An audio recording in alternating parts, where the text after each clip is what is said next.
How Riches Come to You.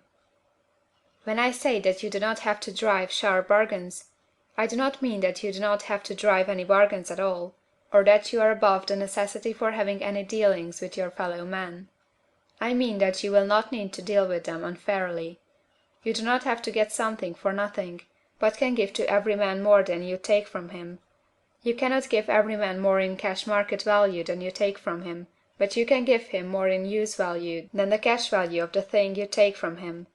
The paper, ink, and other material in this book may not be worth the money you pay for it, but if the ideas suggested in it bring you thousands of dollars, you have not been wronged by those who sold it to you. They have given you a great use value for a small cash value. Let us suppose that I own a picture by one of the greatest artists, which, in any civilized community, is worth thousands of dollars.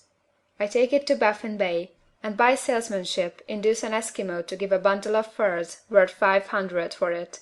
I have really wronged him, for he has no use for the picture. It has no use value to him. It will not add to his life. But suppose I give him a gun, worth $50 for his furs.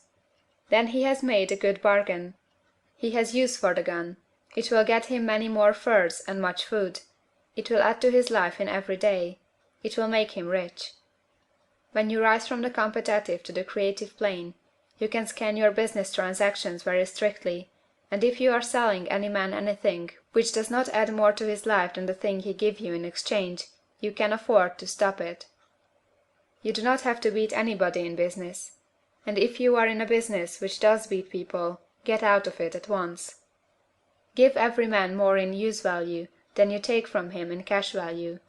Then you are adding to the life of the world by every business transaction. If you have people working for you, you must take from them more cash value than you pay them in wages. But you can so organize your business that it will be filled with the principle of advancement, and so that each employee who wishes to do so may advance a little every day. You can make your business do for your employees what this book is doing for you.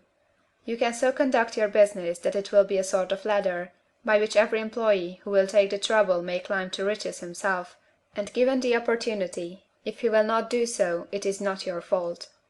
And finally, because you are to cause the creation of your riches from formless substance which permeates all your environment, it does not follow that they are to take shape from the atmosphere and come into being before your eyes.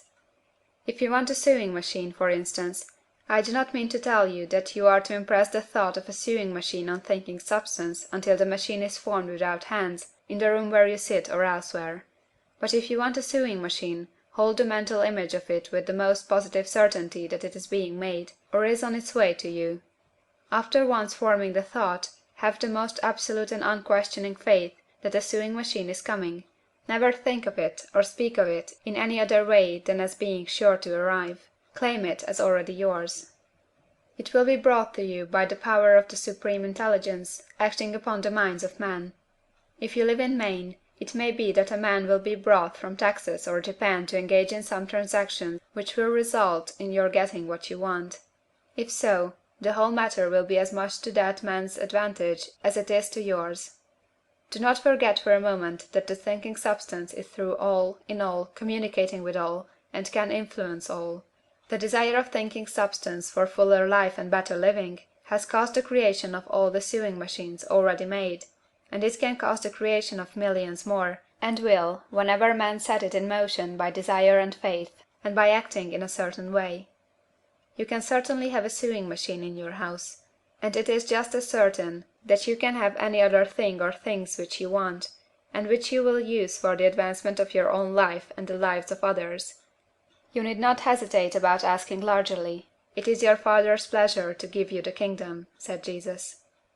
Original substance wants to live all that is possible in you, and wants you to have all that you can or will use for the living of the most abundant life. If you fix upon your consciousness the fact that the desire you feel for the possession of riches is one with the desire of omnipotence for more complete expression, your faith becomes invincible. Once I saw a little boy sitting at a piano and vainly trying to bring harmony out of the keys, and I saw that he was grieved and provoked by his inability to play real music. I asked him the cause of this vexation, and he answered, "I can feel the music in me, but but I can make my hands go right. The music in him was the urge of original substance, containing all the possibilities of all life. All that there is of music was seeking expression through the child. God, the one substance, is trying to live and do and enjoy things through humanity. He is saying, I want hands to build wonderful structures, to play divine harmonies, to paint glorious pictures. I want feet to run my errands, eyes to see my beauties, tongues to tell mighty truths, and to sing marvelous songs, and so on. All that there is of possibility is seeking expression through man. God wants those who can play music to have pianos and every other instrument, and to have the means to cultivate their talents to the fullest extent.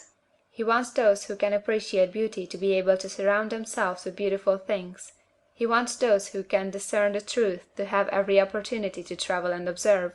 He wants those who can appreciate dress to be beautifully clothed, and those who can appreciate good food to be luxuriously fed. He wants all these things, because it is himself that enjoys and appreciates them. It is God who wants to play, and sing, and enjoy beauty, and proclaim truth, and wear fine clothes, and eat good foods. It is God that worketh in you to will and to do, said Paul. The desire you feel for riches is the infinite seeking to express himself in you, as he sought to find expression in the little boy at the piano. So you need not hesitate to ask largely. Your part is to focalize and express the desire to God. This is a difficult point with most people. They retain something of the old idea that poverty and self-sacrifice are pleasing to God. They look upon poverty as a part of the plan, a necessity of nature. They have the idea that God has finished his work, and made all that he can make, and that the majority of men must stay poor, because there is not enough to go around. They hold so much to this erroneous thought that they feel ashamed to ask for wealth. They try not to want more than a very modest competence, just enough to make them fairly comfortable.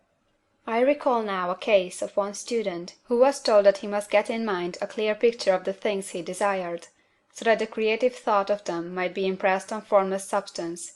He was a very poor man, living in a rented house, and having only what he earned from day to day, and he could not grasp the fact that all wealth was his.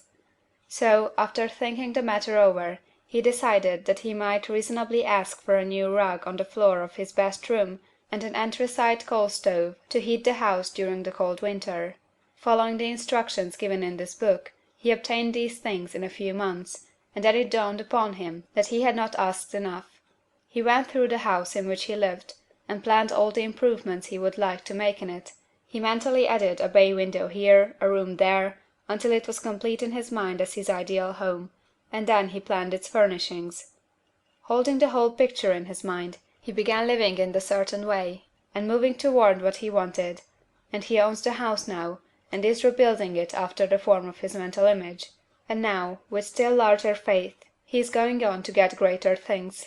It has been unto him according to his faith, and it is so with you and with all of us.